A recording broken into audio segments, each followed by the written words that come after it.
Depuis 2010, le parc naturel du Mont-Gris, île Médage et Vacheterre, il a été approuvé. Il y a une organisation qui surveille, qui fait la gestion du parc tout ensemble, les îles, mais tous les parcs. Et il y a environ 5-6 personnes tout le temps en travaillant ici. Ils sont employés en été avec beaucoup plus d'agents. Il y a la garderie rurale, il y a les polices régionales qui surveillent les activités au niveau du parc naturel et même les activités maritimes. Et du point de vue de création d'emplois privés, il y a entre les centres de plongée, le snorkeling, des activités nautiques, etc. Il y a environ 250 personnes qui, entre le mois d'avril et le mois d'octobre, ils ont de travail direct relationné avec les îles Médage surtout, mais toute la protection de l'environnement. C'est important parce que, surtout au niveau des Startites, c'est une ville de 3000 habitants. Ça veut dire que 250 personnes, ça veut dire environ 7-8% de la population.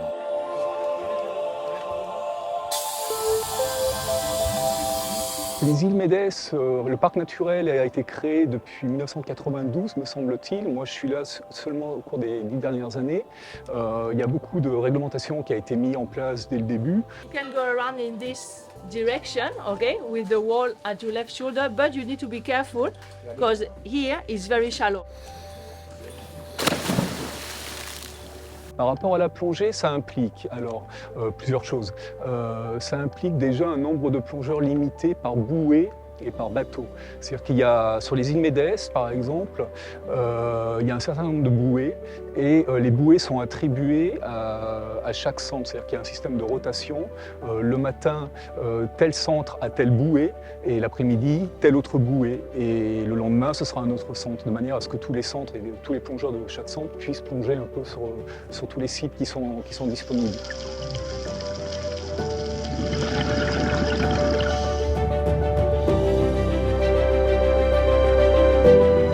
Ce projet, c'est avec la Fédération catalane de plongée. C'est un projet qui fait participer aux plongeurs qu'ils ont eu avant une formation. On leur donne une formation, plongée scientifique. Alors, avec cette formation, ils viennent ici, ils font des photos pour identifier les espèces. Cette photo, ils les mettent dans un réseau, dans une plateforme sur Internet. Et ça va nourrir une intelligence artificielle, un deep learning avec laquelle on va apprendre à identifier par les images les espèces. Et comme ça, on pourra faire après plus d'études sous-marines qu'avec l'intelligence artificielle, avec des images. Les céphalopodes, ils ont besoin de mettre les œufs attachés à un objet.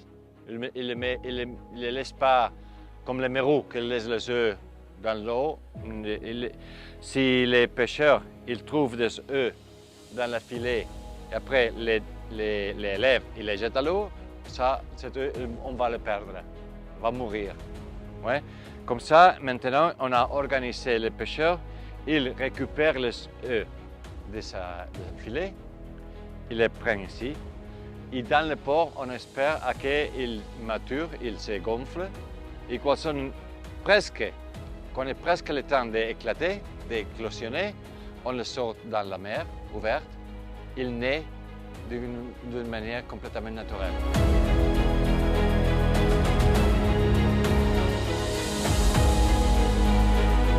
When I first came in the 60s, obviously there were fish. We could see a mirror, but maybe if I'm diving, I saw one Merrow, which was unbelievable. See fish. But now you go in the water and you see Merrows and big fish everywhere you go. That's the result of the protection of a national park. That the fauna is controlled, the flora is controlled, and most important is the people who go there is controlled. And with this combination, obviously, if you have a forest area with trees and things like this, before it was not controlled and everything was broken, but now it's controlled, people can go, there are walks, trekking and things like that. Nature is being controlled, allowed, if you like, allowed to exist. La protection d'un espace qui a une qualité exceptionnelle. Il a devenu aussi la possibilité d'avoir une zone spéciale du point de vue de la recherche et de l'éducation. Il y a autant d'écoles, pas seulement de la Catalogne, mais de toute l'Espagne et même de toute l'Europe qui viennent. Il y a des centres de recherche qui viennent faire des investigations toujours. Et tout ça, c'est un instrument de marketing pour une destination qui travaille pour le tourisme. On ne parle pas seulement de, écoutez, venez à Estartit, qu'il y a le soleil, la plage, etc. Ça, il y en a partout le monde. Mais c'est un centre balnéaire qui essaie de faire le bilan entre conservation, mise en valeur et protection de ce qu'il a.